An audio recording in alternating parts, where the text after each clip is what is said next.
You want to buy happiness, you have money, you buy iPhone, you buy a latest model ng mga computer or gadget. But no, ang money is used to become helpfulness. How's helpfulness?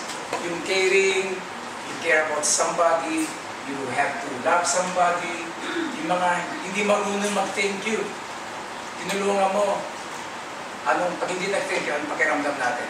Para masama, di ba? But it's okay.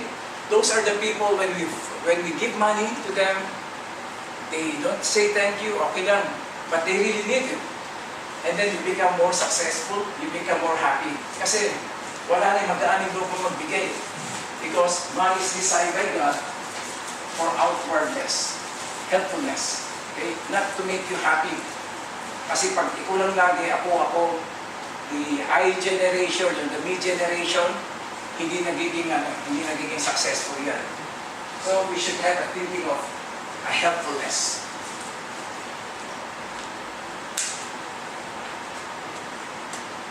So sa Timothy 5:8, whoever does not provide for relatives and especially family members that deny faith in is worse than unbeliever. Very tough words. That means, kumikita ka, you're only thinking about yourself. Hindi mo iniisip mga kapwa natin, yung mga sa bahay, yung kapitbahay, the other people whose our needs. Hindi tayo, magiging worse tayo na unbeliever. And nagsisimula ang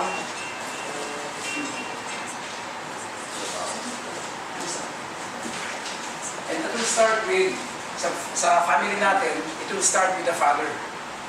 Tayo mga father, madaming cases na broken family.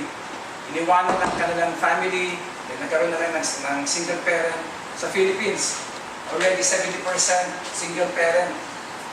I mean, sa single parent na situation, 70% doon are no father. God have given us the responsibility. Bakit tayo naging father sa family? And if a broken family, madami tayo sana ma-resolve ng mga problema sa mundo. Why? Kasi we know that family is the basic unit of the society. Diba? Pag yung father, role ng mga father, who remember the three roles of the father?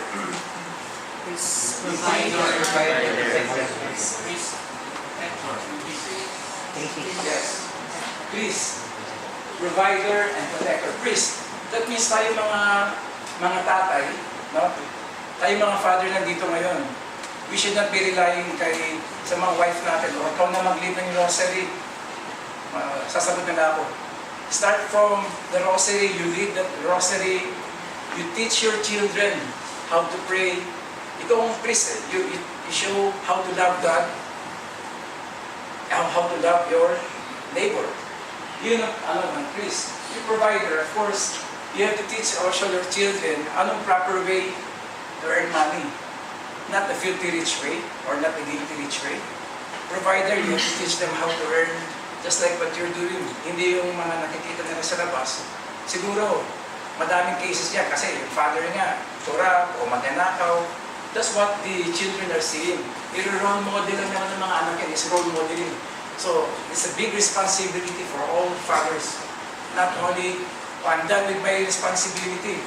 I provide you the money. Doon na kayo sa palengke, kayo nang bahala dyan.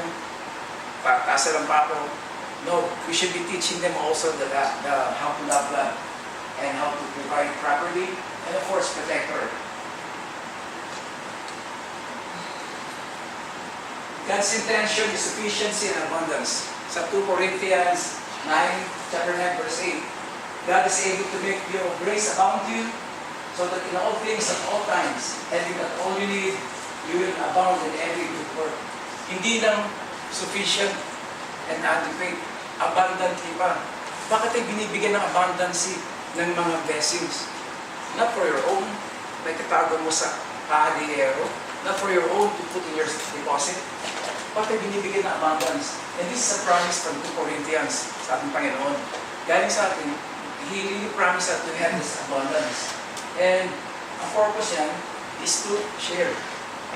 Money is designed by God not to make you happy.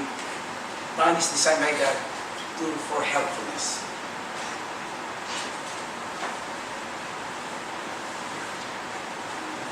So, we should not be the same rich farmer na tinago-tago niya lahat ng mga pera niya sa kanyang... So, sobrang pera niya, kulang pa rin, pinalaki pa niya kanyang barn. This is the parable of a rich fool. Rich fool.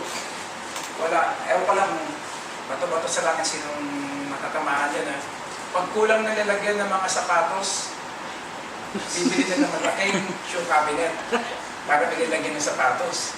Kulang ang cabinet ng mga wardrobe, dagdagan natin. O kaya tatago na lang natin yan. Pero we're talking about, ba't natin ibigay yan? 6 months, 1 year na nasa cabinet natin, hindi nagagamit. Why don't we give it to others? Yun sabi na helpfulness. Huwag natin itago yung mga haystack natin and corns and rice. Pero dapat isinishare yan. This is the meaning of the parable of the rich fool. Again, money designed by God for helpfulness, not to make us happy. And touch base tayo dito sa, since all of the readings I've shown you, all the wealth is given by God, do you think it's the right way rin na ibalik natin kay God kahit certain percentage? If you look on the Malachi chapter 3 verse 8 to 21 yan, it's clear here. You naman rob God, yet you are robbing me. But you say, how have we robbed you? In tithes and offerings. A reminder sa lahat, tithes is not for the church. Our money given by God and blessings is we have to give back also to our God.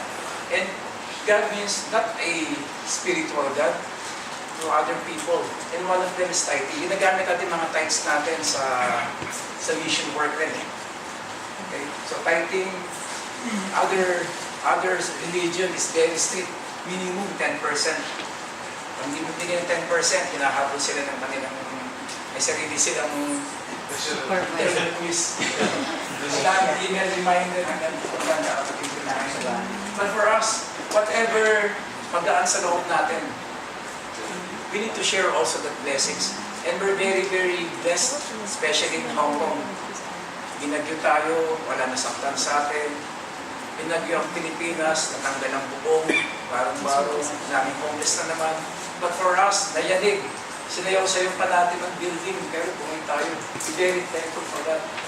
A small sharing sa ating mga kapatid.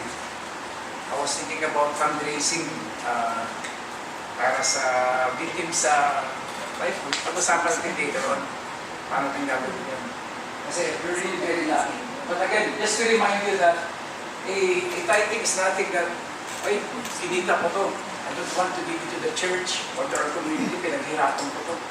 Yun, napasok yung category 1, ano yun? Filthy. Ay ipon ng filthy rich yan. Kahit wala kayong milyon-milyones, pero ang dating is greed. You're the filthy rich.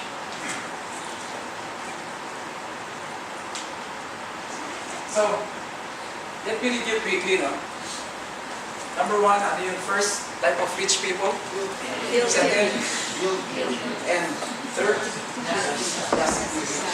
and ano ko lang to, i-flash over ko lang. I was really touched dun sa ngayon ko lang na-appreciate yung may DOB. Yun pa rin ba kasi nag-left ako nun eh. Yun pa rin ba pangalan ng DOB? Brothers Keepers pa rin. Originally is Brothers Keepers. Brothers Keepers. So I was wondering, bakit yung Brothers Keepers yan? Ba't ako mag-kidnap yung mga brothers? Nandun pala sa Bible yun. Sa Bible yun. Genesis pa lang. The early chapter of our book sa Bible, nasa first 4 chapters pa lang. Cain was so jealous with Abel, na pinatay niya si Abel. Ngayon, Abel, feeling kasi ni Cain medyo favoritism si God. Laging si Abel ang hinahanap. Ipinatay niya. At that time, God was looking for Abel. Abel was saved. God was saying, Cain, where's Abel? Where's Abel? Hinahanap ni God. Where's Abel? So during that time, I think, masyadong malapit pa yung family na ni Eve. Adam and Eve, the first generation nila si Cain and Abel. So he didn't communicate to God. Sabi niya, hindi ko alam. Why are you looking for me? Where's Abel? Sabi ni God. Sabi niya kay God, am I my brother's keepers? Yung first question na yun ni Cain sa Genesis, but if you really look on the Bible, the next pages and hanggang anong last chapter? Anong last book sa Bible? Revelation. It's all about the two greatest commandments. Which is the two greatest commandments? Love God and love your neighbors. Babalik ulit tayo dun sa greatest commandment. Love God and loving your neighbor. Love neighbor is not only, you have also the blessings, but you care, pupuntahan mo sa bahay, kinukumusta. So we are really a brother's keepers. Same po sa sisters. So just in general, tawag nito brother's keepers. And we are all brother's keepers. Ito pinaka-main message dito sa talk na to. We are blessed with many blessings in life. And we don't want to get filthy rich. We want to be rich. Huwag natin habulin ang rich. We need to be rich inside first. Once we're rich inside, and we start giving, caring, kahit wala ka, kahit masakit ka, masakit sa loob mo, masasanin loob natin, kasi blessings will come in multitude. Madaming balik yan because we are brothers keepers. Okay? So at this point of time, let me end my prayer, my talk with a short prayer. Pwede tayo.